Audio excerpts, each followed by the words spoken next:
Adverb के part 14 में मैं कुछ महत्वपूर्ण प्रयोग को लेकर के आया हूं और इसमें मेन प्रयोग है नॉट का, कि नॉट का प्रयोग कौन कौन सी स्थिति में किया जाता है। पहला है नॉट का प्रयोग किसी पॉजिटिव डिग्री के एडजेक्टिव के पहले या किसी नाउन के पहले अनुपस्थित दर्शाने के लिए, उसकी अनुपस्थिति दर्शाने के लिए या निगेटिव गुण बताने के लिए होता है। जैसे he is not good, she is not well, you are not Rahul, अनुपस्थिति बता रहा है कि तुम राहुल नहीं हो।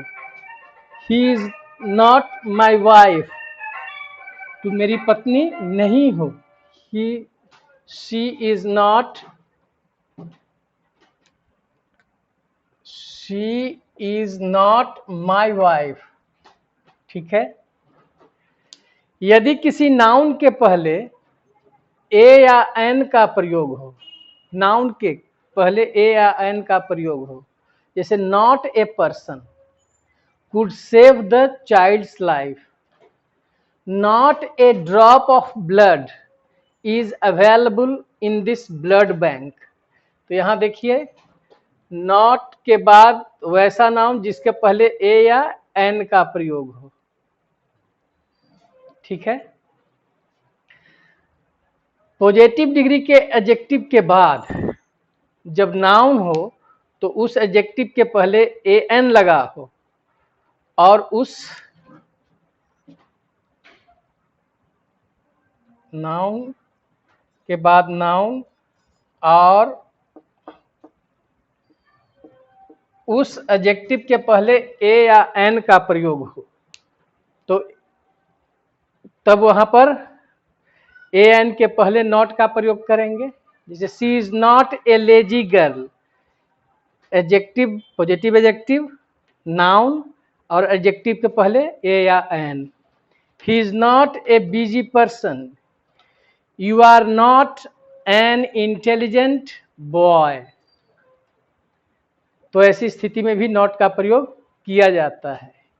वाक्य को निगेटिव, अगला पॉइंट है कि वाक्य को निगेटिव बनाने में सहायक क्रिया या मॉडल ऑक्सिलरी वर्ब के साथ नॉट का प्रयोग करके वाक्य को निगेटिव बनाते हैं। जैसे he is not going to play, he cannot solve it. तो आप देख रहे हैं सहायक क्रिया और मॉडल ऑक्सिलरी के साथ नॉट का प्रयोग करके उस वाक्य को निगेटिव बनाया जा रहा है। नॉट का प्रयोग इन्फिनिटिव मतलब 2+V1 के पहले किया जाता है। जैसे I requested him not to go there, अब टू गो आपका इन्फिनिटिव है, इसके पहले नॉट का प्रयोग होगा। ऐसा नहीं कि to not go there, to not ये प्रयोग गलत है, टू नॉट गो गलत है। She advised me not to sell this car, अब देखिए टू सेल इन्फिनिटिव है तो इन्फिनिटिव के पहले हमने नॉट का प्रयोग किया है। नॉट का प्रयोग जीरेंड के पहले भी कर सकते हैं। ऐसे तो बताए थे नो पार्किंग, नो स्मोकिंग, लेकिन कब कर सकते हैं? जब जीरेंड के पहले प्रीपोजिशन का प्रयोग हो। जैसे he was right in not helping them, तो आपका इन प्रीपोजिशन है। She was wrong in not making a protest, in लगा हुआ है, जीरेंड आ रहा है। नॉट का प्रयोग कुछ खास verbs appear, be afraid, believe, expect, fear, hope, seem, suppose, think तथा trust वर्ब के बाद एक that clause मतलब that के बाद सब्जेक्ट प्लस वर्ब के इक्विवेलेंट के रूप में करते हैं, उसके समतुल्य करते हैं। जैसे can you do well in the examination, कहा कि आई एम आफ्रेड नॉट, तो आई एम आफ्रेड नॉट का मतलब हुआ कि आई am afraid that I cannot do well in the examination. एक पूरा दैट क्लॉज का मतलब इसका इक्विवेलेंट हुआ। ठीक है। यहां पर नॉट का प्रयोग खत्म हुआ। अब नन का दो प्रयोग देखें। नन का प्रयोग ऐसे तो बताए हैं कि तीन या तीन से अधिक व्यक्ति में से या वस्तु में से कोई नहीं।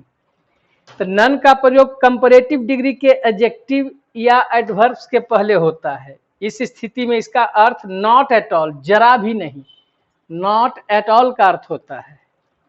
जैसे I am afraid, I am none the wiser for your explanation. मुझे खेद है कि मैं जरा भी बुद्धिमान नहीं हूं कि आपका हम एक्सप्लेनेशन दें। आपको जो है सो आपका एक्सप्लेनेशन मतलब जो आपका व्याख्या है उसको हम करें, इसके लिए मुझे जरा भी बुद्धि नहीं है।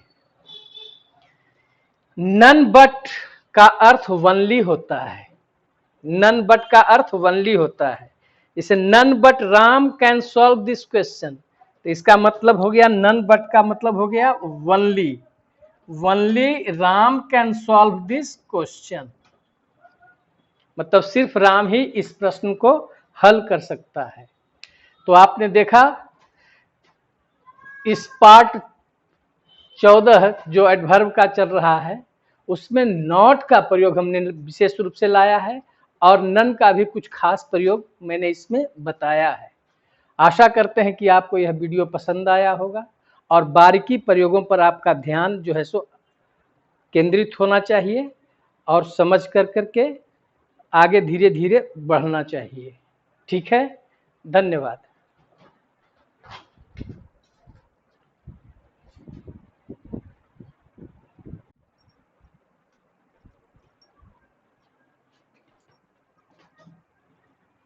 कोल्डली का प्रयोग बैड सेंस में होता है। कोल्डली जो है इसका बैड सेंस होता है। इसका अर्थ in an unfriendly way, in an unfriendly way, मतलब एक तरह से मित्रवत भाव नहीं होता है, अनचाहा भाव जिसको कह सकते हैं में होता है। इन एन अनफ्रेंडली वे मतलब अनचाहे मन से, अनचाहे मन से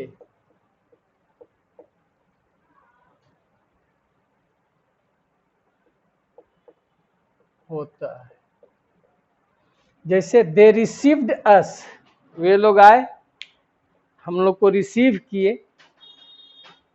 कोल्डली मतलब अनचाहे मन से, मतलब एक तरह से जो रिसीव करते हैं जोश रहता है, इंथुजियाज्म रहता है, उसकी बहुत कमी हो जाती है।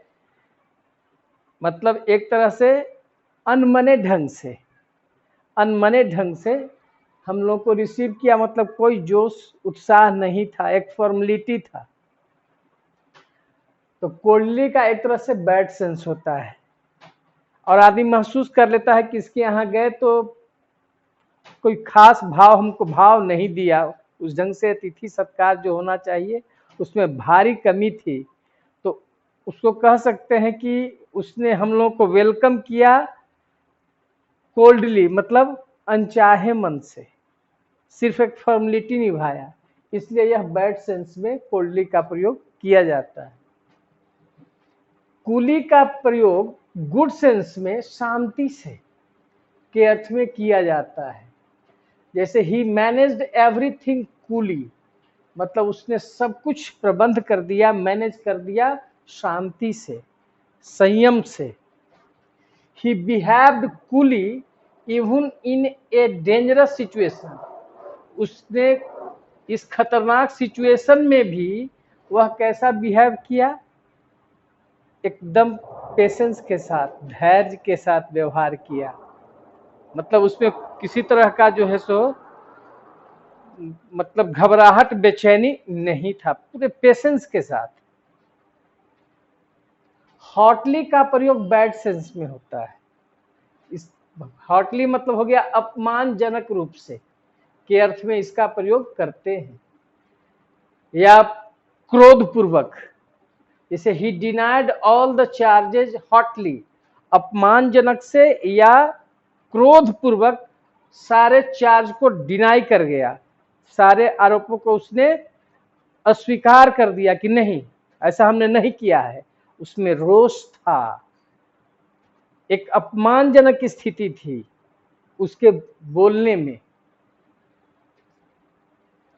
वार्मली का प्रयोग गुड सेंस में, दोस्ताना ढंग से के अर्थ में होता है। वार्मली, इसे they welcomed all of us warmly, उन्होंने हम लोगों का स्वागत किया दोस्ताना ढंग से या गर्मजोशी के साथ। दोस्ताना ढंग से या गर्मजोशी के साथ, तब आप अब पकड़ सकते हैं कि कोल्डली और वार्मली में क्या अंतर हुआ।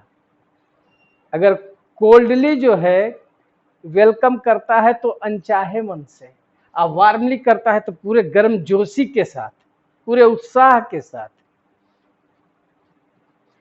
मोस्ट का जो अर्थ होता है वह सर्वाधिक या अधिकतम के अर्थ में, तथा मोस्टली का अर्थ अक्सर या अधिकतर के अर्थ में होता है।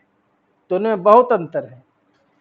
जैसे the cricketer I like most, उस क्रिकेटर को जिसको मैं सबसे ज्यादा लाइक करता हूं, सर्वाधिक पसंद करता हूं, इज विराट कोहली, वह विराट कोहली है। तो इसका मतलब कि सर्वाधिक के अर्थ में मोस्ट के पहले द का प्रयोग नहीं होता है।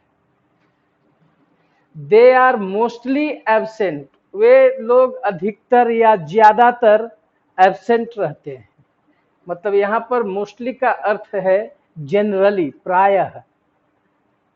दोनों में बहुत अंतर है मोस्ट और मोस्टली में। अगला प्रयोग है अर्ली। अर्ली का प्रयोग बताए हैं।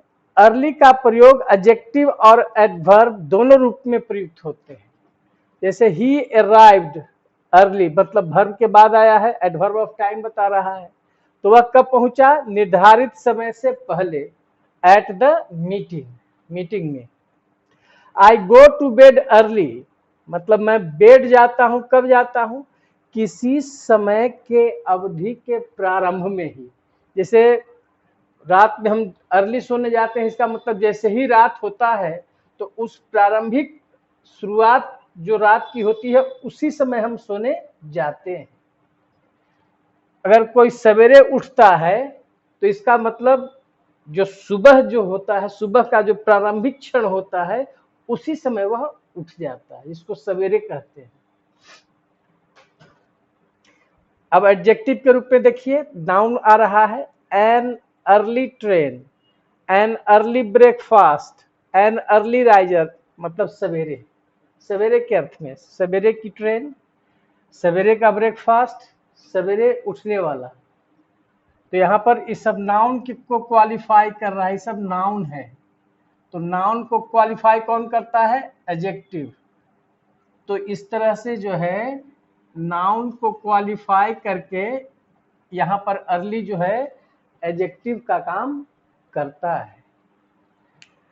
लेट का प्रयोग एडजेक्टिव के रूप में पूर्व, तथा पूर्व का मतलब फॉर्मर, फॉर्मर के पहले द लगता है, द फॉर्मर, और स्वर्गीय जो स्वर्ग सिधार गए, दोनों अर्थ में होता है। अब जैसे एग्जाम्पल देखिए, द लेट पीएम, मतलब पूर्व प्रधानमंत्री, मतलब अभी भी हैं, जिंदा हैं, मतलब अपने पद से हट गए लेकिन अभी जिंदा है। हर लेट हस्बैंड, यहां लेट का मतलब हो गया no now living, not now living, मतलब अब वो जीवित नहीं है। दोनों अर्थ में जो है सो लेट का प्रयोग किया जाता है एडजेक्टिव के रूप में। लेट का प्रयोग किसी खास समय के अंतिम चरण में, किसी खास समय के अंतिम चरण में, और मतलब अर्ली कहाँ था, किसी समय के अवधि के प्रारंभ में, तो अर्ली का उल्टा क्या हो जाएगा, लेट हो जाएगा। जैसे he goes to bed late at night, मतलब वह रात में लेट से सोने के लिए जाता है, मतलब रात का जो सबसे अंतिम अवस्था आता है उस अंतिम अवस्था में जाता है, और अर्ली का मतलब जो समय है उस समय के प्रारंभ की अवस्था में जाता है तो अर्ली हो जाता है। जैसे ही केम लेट एट नाइट, वह रात में आया, रात में लेट मतलब जो रात का जो समय होता है उसके अंतिम चरण में आया, मतलब अंतिम चरण में। लेट इन द आफ्टरनून, वह लेट आया आफ्टरनून में, मतलब दोपहर के समय का जो अंतिम चरण होता है उसको वहां पर हम लेट के द्वारा व्यक्त करते हैं, और उस अवधि का जो प्रारंभिक अवस्था जो होता है उसमें अर्ली का हम प्रयोग करते हैं। तो समझ में आ गया कि अर्ली का उल्टा लेट हो गया। सर्टेनली का प्रयोग विदाउट डाउट, बिना किसी संदेह के, तथा श्योरली का प्रयोग विथ सर्टेनिटी, पूरे निश्चितता के साथ, के अर्थ में एक दूसरे के स्थान पर किया जा सकता है। मतलब दोनों का अर्थ एक ही है और एक दूसरे के जगह पर हम इसका प्रयोग कर सकते हैं। जैसे ही विल सर्टेनली फेल, तो यहां श्योरली फेल भी लिख सकते हैं, बिकॉज ही इज केयरलेस,